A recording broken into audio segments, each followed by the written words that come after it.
وملائكته يصلون على النبي يا أيها الذين آمنوا صلوا عليه وسلموا تسليما اللهم صل وسلم وبارك ورحمة على سيدنا وشفيعنا ونبينا وحبيبنا ومولانا محمد صلی اللہ علیہ وسلم۔ اللہ رب العزت کا بے پناہ شکر و احسان ہے کہ اس نے ہم سب کو صاحب ایمان بنایا، اور جتنا ہم اس نعمت کا شکر ادا کریں اتنا کم ہے۔ اور شکر ادا کرنے کا طریقہ یہ ہے کہ جتنا ہم اس بات پر غور و فکر کریں گے کہ اللہ رب العزت نے ایمان کی شکل میں کتنی عظیم ترین نعمت سے نوازا ہے، اتنا ہی ہمارا احساس بڑھے گا، اور اسی قدر اللہ رب العزت کی بارگاہ میں شکر ادا کرنے کے جذبات بڑھیں گے۔ اور شکر وہ ایک عظیم ترین نعمت ہے کہ اللہ رب العزت نے قرآن پاک میں جگہ جگہ شکر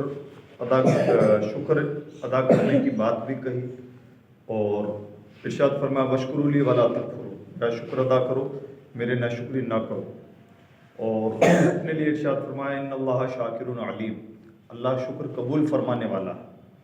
اور ایک جگہ تو یہاں تک ارشاد فرمایا مَا يَفْعَلُ اللَّهُ بِعَذَابِكُمْ إِن شَكَرْتُمْ، اگر تم اللہ کا شکر ادا کرتے رہو گے تو اللہ تمہیں عذاب دے کے کیا کرے گا۔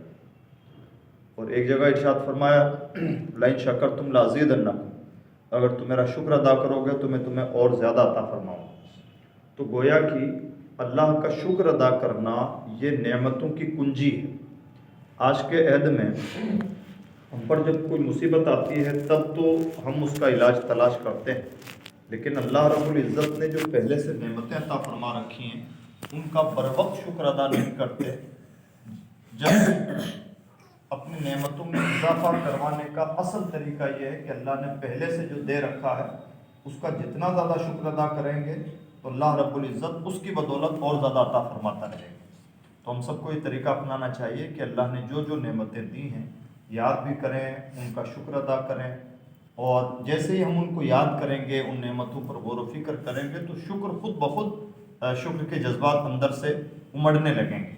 ایسا ہوتا ہے جیسے مان لیجئے کہ اللہ رب العزت نے ہمارا جو وجود بنایا، اس وجود میں کیا کچھ ہے، بلکہ ہمارے صوفیہ کا تو طریق رہا کہ گھاس کا ایک تنکا لے لیتے اور اسے دیکھتے رہتے۔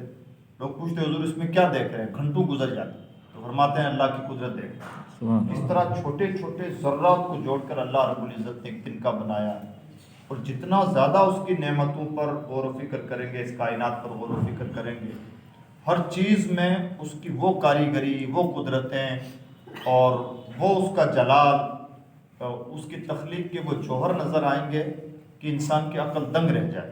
جیسے مان لیجیے گھاس ہی لے لیں، بغیر یہ بتائے ہوئے کہ کون سا درخت، کون سی گھاس، کہیں سے کوئی بھی گھاس اٹھا لیں، ہر گھاس کے اگنے کا انداز الگ ہے، اس کا بیج الگ ہے، اس کی شکل الگ ہے، اس کے پتے الگ ہیں، اس کے تنے الگ ہیں، اس پودے سے جو پھول یا پھل پیدا ہوتے ہیں وہ سب الگ ہیں، اس کی بو الگ ہے، اس کے اندر جو چیزیں پائی جا رہی ہیں وہ چیزیں الگ ہیں، اس کی تاثیر الگ ہے کوئی جو اتنا بڑا کاریگر اتنی خوبصورتی کے ساتھ وہ گھاس جسے ہم رون دیتے ہیں، جسے جانور چرتے رہتے ہیں، جسے کوئی کئی بار دیکھنے والا بھی نہیں ہے، اس کو بھی اتنا خوبصورت کس نے بنایا؟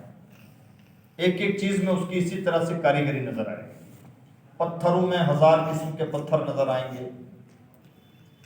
پتھر بنیادی طور پر ایک ہی چیز ہے، لیکن اس میں اتنی رنگا رنگی، اتنی کلاکاری، اتنی قسمیں، یہ محض اللہ کی قدرت ہی کر سکتی ہے۔ پھر انسان جب اپنے اوپر غور و فکر کرے گا تو اسے احساس ہوگا کہ اللہ رب العزت نے انسان پر وہ انعامات فرمائے ہیں کہ نہ پوچھیے۔ جیسے ہمارا پورا وجود اللہ رب العزت کی قدرتوں کا بہت بڑا مظہر ہے۔ آنکھیں کتنی بڑی نعمت ہیں، دل و دماغ کتنی بڑی نعمت ہے، جسم کتنی بڑی نعمت ہے اپنی جگہ۔ آج کے دور میں ہم سب جانتے ہیں کہ جو فنگر ہیں، انگلیوں کے فنگر ہیں، یہ پورا ہاتھ ہے۔ کسی کی ہتھیلی ہم بڑی آسانی سے کہہ دیتے ہیں کہ فلاں کا ہم شکل، چونکہ تھوڑی سی ہمیں شکل ملتی جلتی نظر آتی ہے، ہماری موٹی سوچ کے مطابق اور موٹی عقل کے مطابق ہمیں چیزیں ملتی ہوئی نظر آتی ہیں، لیکن جب پورے ڈھانچے کو دیکھیں گے چہرہ ملتا ہوا نظر آتا ہے، باقی چیزیں نہیں ملتی۔ ورنہ اللہ رب العزت کی قدرت میں اتنا تنوع ہے کہ ہاتھ کی ہتھیلی ایک دوسرے سے کیا ملے، یہ جو انگلیاں ہیں اور انگلیوں کا بھی جو ایک پورا ہے اوپر والا پورا، اس کے اندر جو باریک باریک لکیریں ہیں جن کو فنگر بولتے ہیں، فنگر پرنٹ بولتے ہیں، وہ کسی کا کسی سے میچ نہیں کھاتا، اور اسی وجہ سے انسان پکڑا جاتا ہے، اور آج کے دور میں آئیڈینٹی بن چکی ہے، انسان کی پہچان بن چکی ہے۔ پورے ہاتھ میں کتنی ہی باریک لکیریں ہیں، کسی کی کسی سے کیا میچ۔ اسی طرح سے انسان کی آنکھوں کی سفید پتلی کے اندر کالا حصہ ہے، اور کالے حصے کے اندر ایک چھوٹا سا گولا ہے، وہ گولا کسی کا کسی سے میچ نہیں کھاتا۔ ہمارے سامنے اگر 5 لوگوں کی آنکھیں رکھ دی جائیں اور ہمیں فرق کرنے کے لیے کہا جائے تو شاید ہم فرق نہ کر سکتے۔ اتنی باریکی کے ساتھ آنکھوں کے بیچ میں کس نے فرق کیا؟ اور یہ تو وہ چیزیں ہیں جس کو اب سائنس پہچاننے لگی، جہاں تک سائنس بھی پہنچ چکی۔ ایک ایک چیز میں اسی طرح سے بے شمار نعمتیں چھپی ہوئی ہیں ہمارے اپنے وجود کے اندر، اور اس پر ہمارے صوفیہ نے خاص طور پہ امام غزالی کی کتاب الحکمت فی مخلوقات اللہ، اس میں انہوں نے بہت لطیف بحثیں کی۔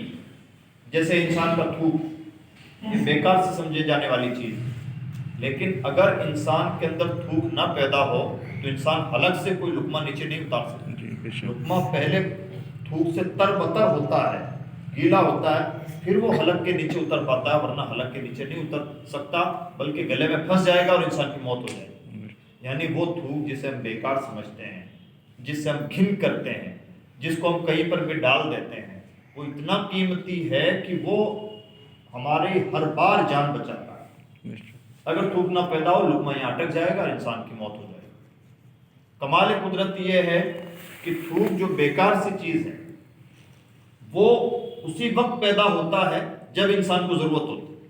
جیسے بولنے کے لیے انسان کو جس طرح گاڑی کو آئل چاہیے، اسی طرح سے زبان کو بولنے کے لیے تری چاہیے۔ زبان خشک ہو جائے تو زبان چل نہیں پائے، تو زبان کو تری چاہیے، تو جب زبان چلتی ہے تو تھوک ہو جاتا ہے۔ جب لقمہ ہم منہ میں رکھتے ہیں، خدا جانے کہاں سے تھوک پیدا ہو جاتا ہے اور لقمہ تر بتر ہو جاتا ہے اور حلق کے نیچے اتر جاتا ہے۔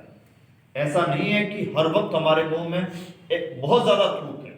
جتنا تھوک لقمے میں لگتا ہے، اگر اتنا ہی تھوک ہر بار پیدا ہوتا رہے تو انسان کا منہ بھرتا رہے اور انسان کی زندگی دشوار ہو جائے۔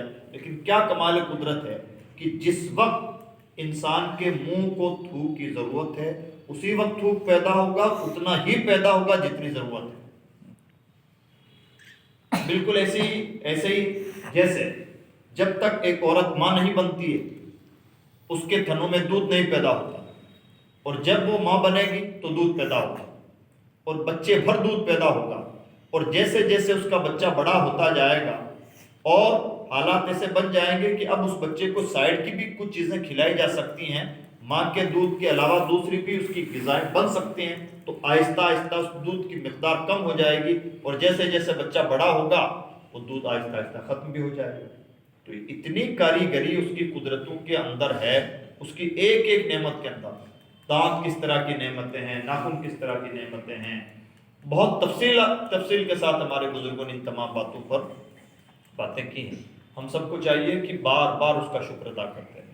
ایک ایک اللہ نے عزت دی ہے، دولت دی ہے، اولاد دی ہے، ہم کئی بار نعمت کا مطلب صرف مالداری سمجھتے ہیں۔ صرف مالداری نہیں، یہ جسم سلامت ہے، ہاتھ اشارہ کر پا رہے ہیں، آنکھیں دیکھ پا رہی ہیں، کان سن پا رہے ہیں، سبھی تو نعمت ہے، اور یہی تو عظیم ترین نعمتیں ہیں۔ ان کا زیادہ سے زیادہ شکر ادا کرنا چاہیے۔ اور شکر میں کیا کہنا ہے؟ شکر میں بس یہی تو کہنا ہے، یعنی اس بات کا احساس کہ میرے رب تو نے مجھے بہت نوازا، یہی ہے شکر۔ اب زبان سے ہم کوئی شکر کا لفظ بولیں، الحمدللہ کہیں، کسی اور انداز سے، جیسے اب کھانا کھانے کے بعد کی یہ دعا، سواری پہ چڑھنے کی یہ دعا، تو وہ بھی شکر کے انداز ہیں، لیکن بنیادی طور پر شکر ہے فکر کا نام۔ ذہن میں یہ دل و دماغ میں یہ بات پیدا ہو کہ ہمیں اللہ رب العزت کی نعمتوں کا شکر گزار ہونا چاہیے، تو بہترین کنجی ہے، بہترین تعویذ ہے۔ ہم چاہتے ہیں کہ یہ کام بن جائے، وہ کام ہو جائے، اس کے لیے بہت سارے طریقے بھی اپناتے ہیں، جو بھی جائز طریقے اپنانے بھی چاہیے، لیکن بہت بہترین طریقہ یہ ہے کہ اللہ نے جو پہلے سے دے رکھا ہے اس کا شکر ادا کیجئے۔ جو ابھی تک نہیں ملا ہے انشاءاللہ شکر کی بدولت وہ بھی مل جائے گا، اور کرنا کچھ نہیں بلکہ اس کی تعریف کے کچھ الفاظ بولنے ہیں، یا دل و دماغ میں یہ تصور رکھنا ہے کہ میرے رب کی نوازش ہے۔ تو ہم سب کو یہ عظیم ترین عادت اپنے اندر پیدا کرنی چاہیے، شکر کی عادت، اور اسی کے ساتھ صبر کی عادت بھی اہم ترین عادت ہے۔ یعنی کچھ نہ ملے تو صبر، کچھ ملا ہے تو شکر، یہ دونوں چیزیں انسان اپنے اندر پیدا کر لیں، اللہ کا بے پناہ محبوب بھی بنتا ہے اور نعمتوں، رحمتوں، نوازشوں کے بے پناہ دروازے بھی کھلتے ہیں۔ اللہ ہمیں توفیق بھی عطا فرمائے اور شعور بھی عطا فرمائے۔